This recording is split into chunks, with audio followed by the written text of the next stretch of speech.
Dönüşüm prosesi necə baş verir və biz necə anlaya bilərik ki, travmalardan artıq azad olmuşuq? Travmalardan azad olduqda əslində yaradanla əlaqəmiz güclənir. Və həqiqətən travmalardan azad olduğumuzu bilmək üçün diqqətlə baxacağıq.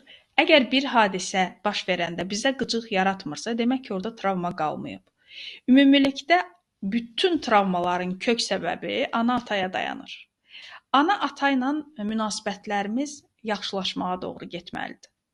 Yəni həqiqətən çözülmələr getdikdə, baş verdikdə ana-ata ilə münasibətlərimiz düzəlməyə başlayır. Həyatımıza sevinc, gözəlliklər gəlir. Özümüzü çox rahat hiss edirik, yüklərimizdən arınmış kimi hiss edirik.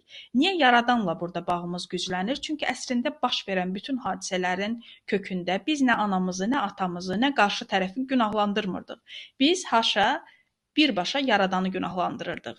Niyə izin verdin ki, mənə bunu etdilər? Biz baş verən hadisəyə atdığımız imzanı anlayanda, qarşı tərəfə verdiyimiz vəzifəni görəndə, hər şeyin bizdən qaynaqlandığını başa düşəndə və buradan da fayda aldığımızı anlayanda artıq nə qarşı tərəfə əsəb olmuruq, nə də özümüzə əsəb olmuruq. Sadəcə olması gərəkdiyi üçün bir hadisəni yaşadığımıza şahid oluruq.